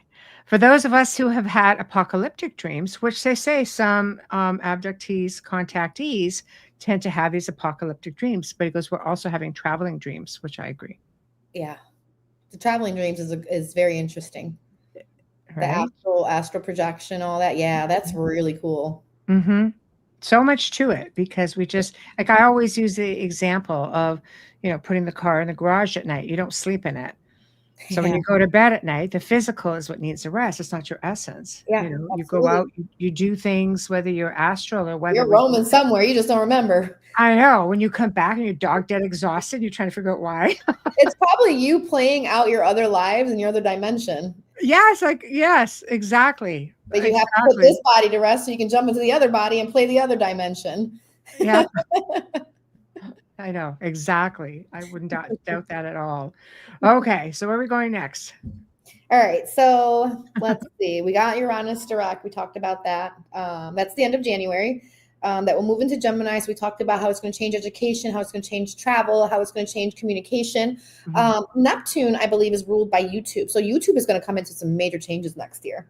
So it's not by chance that AI is doing everything it's doing, scrubbing people's channels, taking people's freaking following. I think it's getting this whole cleanup because it's going to morph next year for some reason or another. And really well into like 36 years because of it being ruled by Neptune. Facebook as well, because Facebook is a Pisces. So anything that's, ruled by Neptune, it's getting major changes. They are already getting eclipsed anyways. There's so many eclipses in Pisces and Virgo the next 18 months. So people under that Pisces sign, your life is going to change. So get ready for that. You have a major shift in the next 18 months. So right, blah blah blah. Right. yeah. Oh boy. Oh boy. But again, it could be good or bad. It just really depends on. If it's good, that'd be great because a lot of it is you're right. It did on the group pages. Oh, that's especially. right. I heard about that. People couldn't like get messages and all that. Yeah. My group page was just frozen. I'm just like, I know there's stuff on this page showing you with nothing. I'm like, I know. I better be live on that page tonight. So ask like 2 more questions. I'm gonna let my cat out because she's gonna keep crying the whole time. Okay, no problem. So I'm right here. Go ahead. Okay. All right. So we're just going to go there. Let the cat out. So, guys, I know we have a lot of comments and questions. I am putting little stars next to them so I can see them, and we will get to them. Hopefully, time will allow. So, here we go. And back. All right, back. Sorry, guys. My cat, mom cat, her name's Marilyn. She's just very vocal. She is an outside girl. No matter how much you try to keep her in, she's got to sprint out all the time. So that's all right. That's all right. We love the pets. We don't mind. She's my little street walker. The cat's like, yeah, I am. She was. All right. So, that's pretty much January. As we move into 2025, we're going to be going between the new changes that we have coming, but also returning to some of the past stuff. Okay. And that's only because as we have these planets go retrograde, they're taking one last dip into specific signs that they were just in. And then they end that period. So next year, like I said, is a 9 year. It's a year that you're going to complete everything. So really take the time next year to focus on what is going to go with you to 2026, what should go with you, and what needs to end. Okay. A lot of people have I feel like have been under this energy since COVID, because COVID was a certain reset when we had that, Pluto Saturn conjunction. It was a major reset. Yes. And that was a reset for the people that rule the world at large, because it was in Capricorn. So it was all the people in power. And what are we seeing? We're just seeing all this stuff just collapsing. Right. So, next year is like the start of really bringing new people into power, shifting that dynamic. I post this a lot on Facebook, and I always tell people that Pluto and Leo was the boomer era. That's when we saw so many people being born. Now, Leo and Aquarius are the same axes. So now Pluto, instead of being in Leo, where it was creating the whole boomer effect, is now in the opposite sign in Aquarius. And so the opposite effect is going to happen. We can see so much population reduction, unfortunately, within the next 19 years. And Pluto, unfortunately, is the planet of like destruction. It's the energy that rules over death and rebirth. So, we're going to see a lot of endings and potentially, not just figuratively speaking, but literally people kind of just passing, especially like that, that boomer era, because now we're coming into a new set of leaders as well. And what's crazy is like, it's not going to be individualized leading, because Leo's the energy of like, I am like the individual, just like Aries is, except this time with Pluto and Aquarius, it's more so like the community. It's people, organizations and communities at large that will kind of be in this like leadership position. So, you know, if we look at Aquarius, the type of energy it is, it speaks to unity. It's about bringing people together, which is why I think we have that Neptune-Saturn conjunction, dissolving the borders and boundaries so we can learn to kind of merge together, so we can all unite. And, you know, we see the governments talking about one world order, and, you know, Trump's trying to bring peace here and there. That's his plans for the years coming up. And I don't think it's going to be easy. It's definitely won't. There's going to be some bad apples that don't want to let go of the past, and they're going to put up a fight, you know? So, well, it's like we say, people don't necessarily like change. Some people are very conditioned and they're happy. And Pluto rules the energy of billionaires and money that's hidden beneath the surface. It's like diamonds and oil and gold and minerals and anything that's worth money, like that commodity. You could even say, like, you know, sex trafficking and mafia and big political stuff, because, you know, it's kind of hidden too from the public. Yes. So Pluto's anything hidden. So with it being in Aquarius, you know, the opposite effect of that, Leo, is, you know, the sun, which represents currency. And so now we see it in Aquarius, which is going to shift the nature of currency. And so, you know, we kind of see that happening now, where we see everything getting digitized. We see, you know, different banks collapsing and just different legislation towards what money is going to be, how money is going to be. Something that I predict is going to come really big into 2025, possibly 2026, is, I don't know how much you get into this, but all of that private equity stuff, sovereign stuff, the stuff behind the scenes that people are learning, like how the laws actually work versus the public side. So I think that's going to implode big time, because people are going to really learn what money actually is, instead of the promissory notes, and how that really affects them, and how, you know, how we're actually money and commodity. And so that is going to be major, because and I think that is going to upset society. And, you know, we have all that Martian energy. So it's that like sense of like, I want my autonomy back. I want my sovereignty back. And, you know, that's the nature of Aries. So we'll see a lot of that getting built, being pushed into that direction. And, you know, I'm here for it. We need to change anyways. That's some Jordan Maxwell stuff going on there. So it's yeah, exactly. Like if people get into Jordan Maxwell, he really speaks a lot about how that works. He does. And that's been growing. That's been imploding so much. And it's just going to get bigger and bigger and bigger. People are going to learn. And I think because of that, that's going to collapse the electric companies. Uranus rules electricity, and it rules the electricity of the earth. We're going to come into like some sense of maybe freeing people from that, because, you know, Uranus, as it enters into Gemini, will trine Pluto in Aquarius, and Aquarius is a freedom sign. Pluto's a transformation. So that trine really like starts this positive flow towards changing how electricity happens, you know, our children, traveling, things like that. All that's going to change big time. Education. So I'm here for it. I'm excited. More futuristic stuff.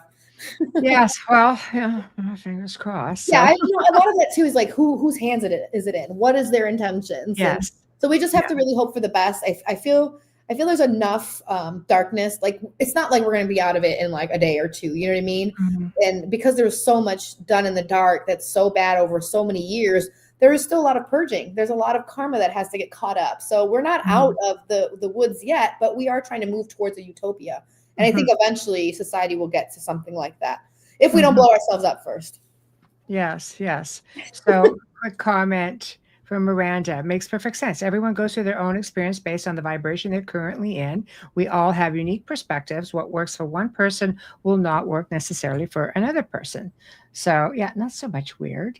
So well, and that makes sense because so she works for one person will not work for another, vice versa. Yes, exactly. And she's right, because like that's kind of what the energy we're moving into, is that there will be so many sets of communities that you will find your tribe. And I think people will learn to like just live and let live, and learn how to kind of commingle based on the necessities that each people have or can use. You know what I mean? So I'm hoping that we kind of move into that energy. It won't, like I said, it won't be easy. It'll be a fight to get there. I think so. Like we're seeing it now. All the stuff that's happening, that's just fight. That's them fighting behind the scenes. There's a lot going on. It's just, with the people that are supposed to be like running us and telling us what to do. It's like watching our mom and dad just destroy themselves. yeah, just we're over here like, now what? Everybody's arguing. The kids are like, come on. Come on, man, get it together. We're all playing nicely in the sandbox. You guys got to play nicely in the sandbox. Lead by example. So yeah, and so a lot of this too, what I like is that for the masculine, because Aries is a very masculine sign, rules technically over the males in society. I feel like there's going to be a lot of healing with that Neptune coming into Aries and Chiron going direct. The masculine can now start to really integrate, and even women in general, because masculine and feminine frequencies are inside of everybody. It's nor here nor there. Even non-binary people, non-gender folks, they, everybody has that energy. Exactly. And we're going to learn how to kind of balance that out, because there's been so much, masculine energy has been so imbalanced for men are from Mars, women are from Venus, right? So there's that's the old saying goes. So we're there. Absolutely. Right. Oh, and speaking of that, Venus goes into its retrogradation too, I believe, in January. Yeah. So at some point in January, she will go retrograde. And that's gonna determine a lot for the feminine energy. Retracting back. But she'll be exalted, which will be good. She'll be an exalted sign where we'll be able to have a lot of unconditional love. The energy will be more sacrificial. So there will be a need for a lot of that next year, because there's going to be a lot of suffering. When we're looking at the Pisces Virgo axes, Pisces rules over suffering. That's why it rules over prisons and jails and asylums, because those people are suffering. They're in a state of suffering. It's the 12th house, which is your subconscious, and it's you being stuck in your mind and your subconscious, fears and automatic patterns. So next year, we're, for the next 18 months as of January, we're working with really aiming towards letting go of our suffering, breaking out of our old ideologies, breaking out of our old beliefs and fears, and things that are kind of tied to our karmic past lives as well, all the generations and eras that we've lived before here. So we'll be doing a lot. I mean, we have a whole lot coming up. I'm excited for it. Yeah. Oh, it's great to have you here, Miranda. Thank you for joining us. Speak more on that, Desmond says. On which part? Let me hear it. Feel free, guys. Chime in. If there's something you want to know, we'll get to everyone. Okay. So we're kind of off to a bit of a funky start in January, and we start to pick up speed anywhere in there. Yeah, so it's going to pick up momentum after July. These planets are going to retrograde back into past stuff, and we're going to start to kind of clean and figure all that out. And then as we get into the beginning of January of 2026, it's like all systems go. So again, we're in that limbo. We're in that, because 9 is a completion year. So 2026 goes to this 10, which is 1. It's the beginning of starting everything new and implementing new. And, 1 is ruled by Aries, which is creation. So, we can expect that next year you're cleaning out the closet, basically, all next year. Right. Let's see. So going back to that Neptune Saturn, another example I want to give you guys was the Soviet Union during that time. That happened. The collapse of the Soviet Union happened when those two were conjoined. So that's an example of type of governments dissolving that we can probably see next year when these two conjoin again. Things like that. Oh, and Saturn, Neptune are really correlated to Russia. Every time those two come together, there's something big with Russia. So keep your eye on that country, because they are going to be big in the news and in our worlds next year, for sure. Okay. Wow. I'm hoping Trump is good with this guy, because yeah. Right. Cringe. Yeah. Fingers crossed. For sure. I think that is why we see with this entire conjunction too that happens in the summertime, we see, I think it's during June, we see Saturn and Jupiter square while it's in this conjunction and close conjunction to Neptune. And like I said earlier, both of these planets, they rule, law, corporate, legislation. So we can see something in the summer change with laws. All right. So Jupiter rules religion. It rules travel. So my guess is there's going to be issues with travel because of religious dogmas. So we might not be able to go somewhere. We're going to want to go to another country, and there might be limits for Americans. We can't go there. or there's been borders and limits for people coming here. Even during the process of trying to dissolve this, because there's some players that are trying to keep things a certain way, and it's not going to work, but there's going to be a fight for it, because people are going to try to keep like these same laws and borders, and that's all dissolving. Yeah, that can open up a whole other show. So yes, for sure. You know, Neptune rules the ocean, so it's definitely going to be stories of like things past, you know, what we're used to here. You know, a lot of the, like Russia, again, they're big in the media next year for sure. Let's see who else too, because who is a Virgo rising? Gosh, I can't think what other countries are Virgo rising or Pisces rising, but you know, that's always a good way to know like what countries are going to come into play. Is always look at where the eclipses are. Always look at what country has that rising sign. You can just put it in Google and it'll pop up. Just put like, that's how I find it. I just put Russia's natal chart. Boom, it pops up. I'm able to look like, oh, okay, they have a Virgo rising. That makes sense. They're going to be in the media for 18 months next year. Makes sense. We're going to deal with them a lot next year. There's a lot of dissolving going on for that country. Wow. That's going to be very interesting to watch unfold. So yeah, especially with all this nuclear, you know, stuff that they're talking about. But you know what I've noticed too, when I look at these synodic cycles, right, and through history, every time we have something about nuclear, whatever, we get so many UFO stuff. So they don't like it. Yes, UFOs and nuclear plants going up, and UFOs have been known to you know, switch off. Yes. Right. Yes. Nuclear stuff. It's crazy because the energy that we're going into is in a UFO energy and alien energy, but Pluto rules over nuclear stuff. So you can see how that's like bringing that in for some reason. It's attracting it. Like you said, they don't like it. No, you're trying to stop whatever they're trying to do. Like exactly. Okay, so is there something else you want to add, or I'll just get to people's comments? You go to people's comments so we can play off what they're saying. Okay, yeah, let's do that. So let's start with, okay, Kaizen's first, and I'm going to go to the oldest and work the way down. Any advices for Gemini people, because Geminis cannot normally control their thoughts and emotions? Well, you're ruled by Mercury, so that's so funny that you say you can't control your thoughts. Because whenever Mercury retrogrades 3 times a year, and since you're ruled by it, you 3 times a year feel discombobulated. So does Virgo. Right. But yeah, so Gemini has a great year coming up. I know since Jupiter's went into their sign, they have not felt the abundance that Jupiter is supposed to bring. Why? Because Jupiter has been in its detriment and it is retrograde. So it doesn't function its best there. But in February 2nd, it goes direct. So as of February, the rest of the year, until it goes retrograde again, like late in the fall, you have a window of prosperity, abundance, and really attracting positive things to you. Jupiter's also a planet of faith. So if you like believe and you really try to work towards like, you know, advancing or expanding your life, even educational pursuits, you have a really lucky window to get that into motion. You can grow anything. Now, of course, it's depending on your chart. So always look like, you know, are you just a Gemini sun? If you're a Gemini sun, this speaks to your career. You can change your career path drastically in February. You can change, you know, how you go about making your money, or even how you are known and seen and what you're striving to do in the world, because the sun rules your, you know, what you want to be in this lifetime. It can also amplify your vitality because, you know, Jupiter is a positive planet. Watch your lymphs, you know, watch overeating, because Jupiter likes to give you all the gluttonous stuff. Right. When it can swallow you up, it can make you fat when you're under that energy. Lovely. I have Jupiter in my first house and I'm skinny as heck, but because it's retrograde. So thank you for being retrograde when I was born.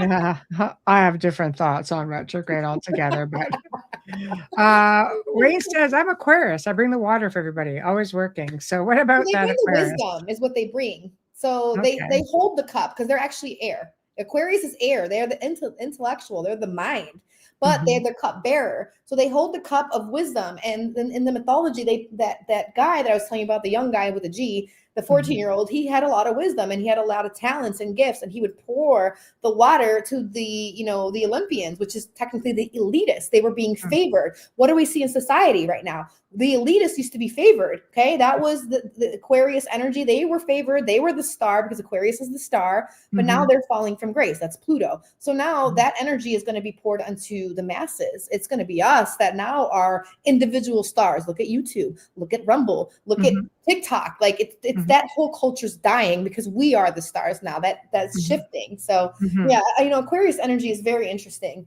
They're very big on humanitarian energy. They want things to be good for the world at large. That's true.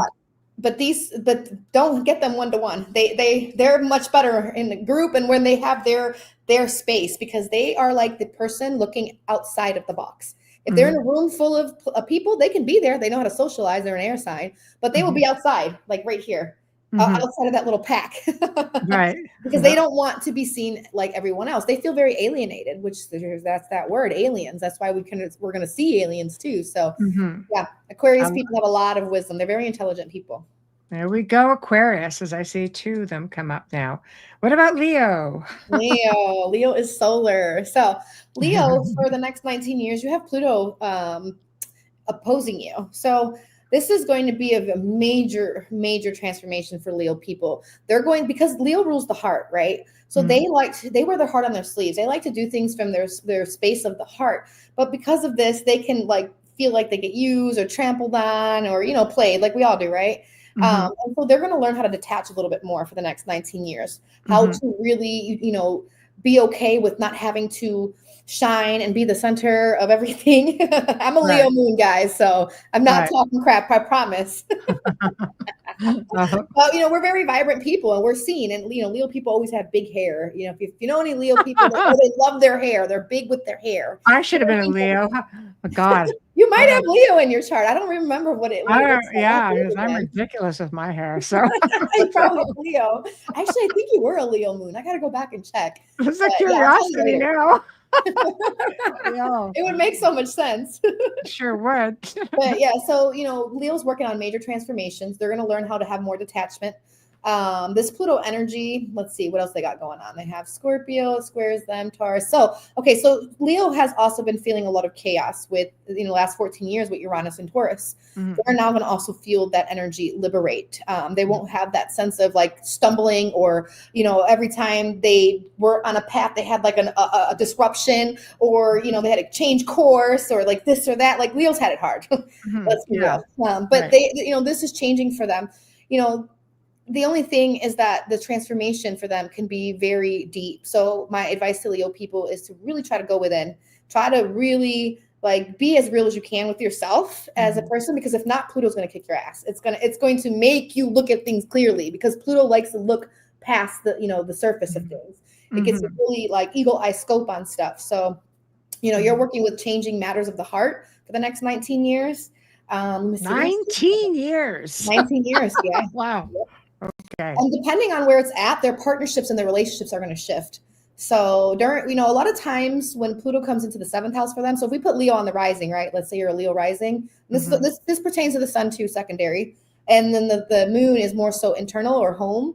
But whenever Pluto goes into your 7th house, it could not only bring powerful people into your life, but it can bring very transformative experiences with people, things that are as far as rebirths. You can meet someone and birth children. You can have people pass, unfortunately, and or you can meet people that are so powerful they can help you structure a business. The 7th house is the house of marketing. It's the house of business partnerships. It's the house of when you come together with someone. So some Leos can look into marriage happening for the next 19 years. You can get remarried and or divorce. Those are just very big stories that can come into for the Leos for the next 19 years. So that's crazy. All right, guys. So heed the information. Gemini on the cusp of Taurus here. Gemini folks. Okay, so like I was just saying, they have Jupiter in their sign. You guys are also getting Uranus in your sign as of February. Yeah. And you guys are going to be really going through what Taurus people just went through right before you. So if you know a Taurus, Michelle here, you can ask her what she's been through, what kind of experiences she's had. that will be something very familiar for you, what you might be going through as well. So expect just shifts in your career that are so unpredictable, things that you might have never even expected that you would do. You can bring in a lot of more technological AI and robotic stuff into your life as well, because it's Uranus. Experiences like traveling could really pop up for the Gemini folks, For Gemini, really, it's really, because it's Gemini rising, Aquarius is your 9th house, right? Yeah. So really education, traveling, learning, philosophies, their dogmas, narrow-mindedness, religion, even courts and stuff like that are going to be prevalent for them for the next 19 years. So, these folks can really transform the way that they see the world, their philosophy. They can go to like places abroad and travel, because the 9th house rules travel that's abroad. But it also means if you can't physically travel, it can mean that you're going to travel in your mind. You're going to learn so much information and open up your paradigm. So Gemini's got a good 19 years coming. They've been in this limbo. Gemini has been in this limbo with like, who am I? Right. What kind of career do I want? What's my purpose here? They've been really struggling with purpose. So the next 19 years, Gemini is going to find their purpose. And even before that, because Pluto really brings all that stuff right away, you're just going to shift and start working on it for 19 years. Oh, God. 19 years. I keep saying that. Yes, And Mark, 19 years in transit with this Pluto. So, and all this talk about Cancer, Mark is like, please tell me something will go right in my life. So like I was saying, the first half of the year starts up a little bit of rough because you're cleaning up a lot of the shit from the last couple years. Yeah. However, when you come into the summer, when Jupiter gets into Cancer in June, your life can expand. You can really shift so much.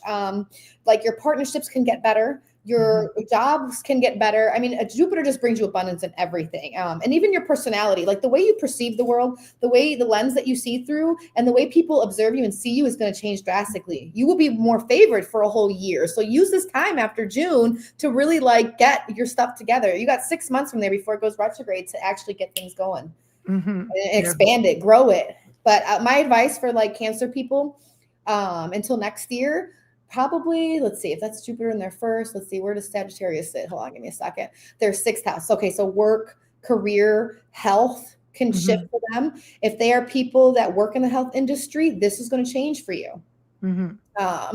This can bring abundance, though. It can bring like major transformation. It makes sense because next year is like all a year of health. We're dealing with so much shifts with the eclipses. So another, hold on, give me a second, because Cancer would be, 5th house. Yeah. Is that? Nope, that's their 9th house. So education as well. Education, traveling, learning, they're going to find also for them, they're going to probably get better with understanding who and what God is to them, what their higher power is. So reflection. They'll feel amazing. And they have a year of like cleaning that up too. They're getting very serious about like, okay, I don't believe this anymore. I'm going to discard these old beliefs because these are holding me back. So, all right, next. Pisces house, please. Pisces. I'm a Pisces rising. We are being eclipsed all next year. So as of January, we have 18 months of eclipses. It's going to be from us to our relationship sector, our home, and our status. So how the world sees us, how our home life and comforts are. During this time, Pisces, just know that everything can change as far as your home. You can move. Neighborhoods can change because this is the wheel of your chart, the helm, the rising sign. So every part of your chart is shifting because whenever it's eclipses, it's the wheel of fortune. So things can come into your life and things can go out. Very important people that are not in alignment with you anymore can leave. And then more important people will come in that are kind of aligned with you. So that's major for them. Their marketing house is going to shift. Their audience, if Pisces people, like, because you are also the dreamer, right? Pisces is ruled by Neptune. It's cameras and media and aesthetics and beauty and all the things fairy tale and fantasy, right? So Pisces will have an opportunity for the next 18 months to make any of their dreams come true to life because Pisces are very artistic people. They're idealistic, visionary people. They can bring things from the other realms into reality. And with Saturn and Neptune conjunction, they can make this very real for them. Pisces, your income can change. It can dissolve it or it can grow it. So Pisces has to be very, very careful how they do their stuff for the next 18 months. Boy, okay. So we've got, I know, we've got 2 more. Okay. Virgo, you're beginning eclipse too, but you're actually releasing. So Virgos is releasing their identity. They are going to be releasing a lot of things on their body if they've been going through health issues, because Virgo's been having a lot of stuff with that going on for a while, depending on how it lays in their chart. But predominantly Virgos have, because they deal with their health, they deal with a lot of the health issues. It affects them a lot. But these folks can change not just their health, they are going to change their schedules and their routines. These people can change how they self-care and how they care for others. They might be people that are always, what's a good word to say without having to say this in a bad way? They're always trying to save other people. Yes. So Virgos are going to learn. Rescuers. They like to rescue because they're orderly. They love to put everything in place, and they have an eye for detail. They can see when things are not they can see when your life is in shambles. So but instead of exerting that energy out, Virgo is going to actually learn to release that. And they're going to actually be pouring that stuff into themselves because they've been dealing with giving so much and and that's really blocking their growth, basically. So with them as well, because these are the angular houses, they're also going to be eclipsing the partnership house. So if Virgo's in a relationship now, again, like the other signs, this can change. But this will be a positive shift because the nodal points are insatiably going into the house of partnership. So, Virgo's going to have a lot of people come in that are going to alter the way they see and do relationships. All right. And last, pay attention. Yeah, the health 19 years, just saying. Here we go.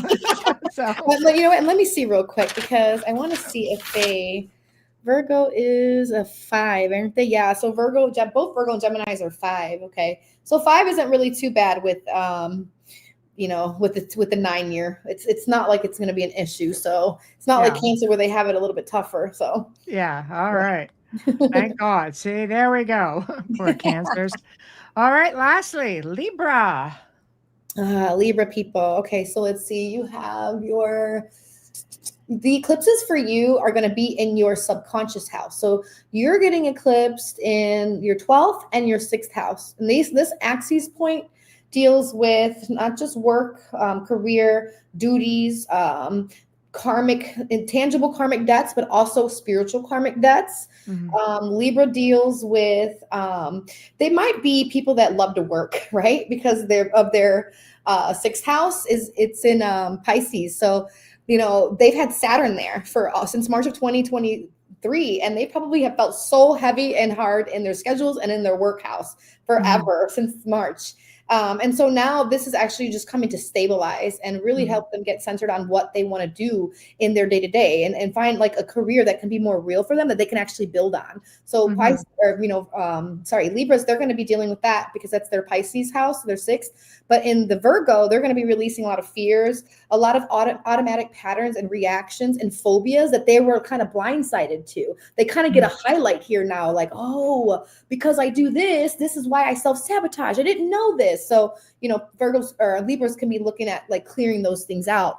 They have also, let's see, Pluto is going to trine them for the next 19 years. So for Libra, this is a powerful glow up. Let me see, that's their 9th house of philosophy, of their purpose. So you can expect Libra people to really find their purpose, really align with their philosophies, open up their worlds. It's also trines to their, let's see, because the cross house is Aries. Let's see. Aries, that's Taurus, that's Virgo. Yeah, so yep, they're dealing with travel. They're dealing with changing their schedules. They're dealing with stabilizing career. They're dealing with like limiting beliefs, releasing them so that they can start to build on that Saturn. And they have till February of 2026 that they will see so much structures and things build and change for them. So they got to glow up financially. They have it really like good for the next 19 years if they play their cards right. Ooh, boom, boom, boom. There we go. Yeah. All right, we have a few more minutes. Sure. So must have missed what was said for Scorpio. I am a Scorpio sun. We are Pluto. We're over here in Aquarius. So, and this is also for the Scorpio generation, baby. So what years are those? 84 to like 95, I believe. Those people, Scorpios as well, we're being squared by Pluto. What does that mean? Well, squares are challenges. Squares are power struggles. Squares denote to having to make decisions that can be uncomfortable. And we're under that energy for 19 years. Now, that doesn't mean it's going to always be bad because I see squares in a lot of people's chart and they're resilient people. You're just going to learn a lot of resilience, okay? Scorpio also, because Mars right now when we come into the new year, Mars is going to be in Cancer. So this is a trine to you. So coming into the new year, it's not going to be so difficult for Scorpio people because they are familiar with this energy. They are the Martian people. This energy is trining them. So it's going to flow for them. Okay. And for Scorpio people in general, I believe, let me see, what energy is that? If you put Scorpio on the rising, that puts Libra on the 12th. So yeah, Scorpios have been dealing with releasing a lot of their past life karmas. And now with, that was 18 months of this. It was 18 months of them like releasing their past life karmas tied to relationships. Scorpios were trying to like, heal some traumas that they experienced in relationships. And so you're now out of that clear. And now this energy is going to move into your, what is that? Your 11th house? Yep. 11th and 5th house axes. So Scorpios can look for like the next 18 months, things can look good for them, like with children, with creative projects, entrepreneurial projects, even their community and friendships can really change for them. They're going to be eclipsed there. So, don't expect to lose friends, but gain some really good ones for the next paradigm that you're shifting in. People, like, everybody should always remember that the people that come into our lives during whatever time we're in are really there to facilitate you, to like help you on your path and your purpose. So, and not everybody stays, because once you complete that mission, people are no longer vibrating with you. They got to go because the next person has to come in. So if we lose friendships, like, specifically Scorpio, don't look at it as a bad thing, because you're just aligning with the right people for your tribe. 11th and 5th house also is money houses. So there could be a lot of luck in store for, Scorpio next year, Aries and Scorpio in general, because 9 is their number. So, it's an Aries and Scorpio year next year. So Aries, Scorpio people, if you have these placements, use this time wisely, because you can look really good for, 2026. Right. No matter what's happening, kind of draw out the outside. That's all it is. 19 years over here. Oh my God. Yeah. Well, we're at the top of the hour, so tell everybody how to find you for readings and anything that they want to get a hold of you for. Absolutely. Okay, so my website is Spirit Coaching Astrology. You can book with me there. I do have an app, so you can download the app for Apple and Google, or Android, sorry. And you guys can book through there too for easier, faster access. I have podcasts and stuff on there too. We have our old interview on there, so they can go there and watch it too. Oh, beautiful. I have a YouTube channel. It's the same thing, Spirit Coaching Astrology. I'm not on there much, guys. I do more so personalized videos, and I jump on people's podcasts. I promise one day I'll get my podcast started. You can't contact me over here. I need to, because I really need to get it going. You can even do pre-records now. We've opened up to pre-record shows. Yeah, I feel more comfortable with those because I like to edit. As you see, I talk really fast. I talk a lot, and I get hyped up. And I stutter my words. I got Gemini Chiron. We should talk then. We should talk. Absolutely. Let's do it. So yeah, there you go, guys. I might have a podcast coming up, but yeah. So those are the places you can contact me. And then on my website, my emails are there. My phone numbers are there. So, go ahead and find me that way too. And I'm on Facebook too, same name that's on here. Website is spiritcoachingastrology.com. There we go. So if you send me that link, then I can put it in the description for the show as well. So people will just find it. So I love it. And we're glad that you guys have all tuned in. Here he goes. Recruiting. Be quiet. That's what I do. You'll find it. Oh, thanks. I think you had asked me before too, like 2 I sure did. And I was not in the time or mind frame for it, but I know now. So well, now it's a little better because you don't have to be live if you're not comfortable being. Yeah, exactly. So, right. So I hate stumbling my words, man. I talk too dang much. Well, now you have a whole other option. So yeah, for sure. So thank you so much for joining us tonight. My gosh, it was such a pleasure. It's always a pleasure. Awesome. And we'll have to make this like a more regular thing. Yes, I would love it. I would love to come back on and do, monthly astrology forecast for everybody. That could work. That could work. But you might also want to save that for maybe a weekly thing, Maybe. You should just contact me. Yeah. I'm just going to push a little bit, but thank you so much. And again, please get me the link so I could edit and get it into the description. And if you need to, you should be able to download the show, but if you need a copy, just let me know. I'll be happy to send you one. Yeah, I'll probably end up putting it on my website after. So for sure, I'll hit you up. I will do that. Awesome. Thank you, hon. Thank you for having me. This was great. Thank you for coming. I Thanks, appreciate guys. it. Had Bye, so much everybody. fun. All right. Thank you. Later. Well, everybody, we've come to the end of another fantastic show. Yes, it surely was. Thank you to everybody in chat. Thank you to all the new faces. We appreciate you so very much. And, please give us a like, subscribe, and just come and hang out with us every Wednesday and Thursday evening. We always have great guests. So big thank you to all of you. You make it that much more interesting. So thank you. And for those of you in Rumble and X, never hesitate to put in your messages because we can actually put them up and we can see them right here on the screen. So thank you. So also big thank you to, as you can see, our thank you, Speckled Egg. Thank you. We appreciate it. I'm glad you enjoyed it. Thank you. So big thank you to Folgers Coffee for sponsoring tonight's show and every night's show. Thank you to Dr. Snick and Justin Snicker. Thank you to Steve McGinnis. We have been up here on the United Public Radio, UFO Paranormal Radio, 105.3, 107.7 FM. And you have to check out all of our other shows. We've got such a great lineup, jammed up, packed on. The network is just loaded with great shows, great guests, great content. So tomorrow night, we're bringing on the Grand Poobah, our dear friend and station owner, producer, Joe Montaldo. We're going to be discussing all kinds of crazy things, but primarily getting into a little bit of the UFO disclosure that just happened. And I always call him Mr. UFO. So that will be good to get his perspective.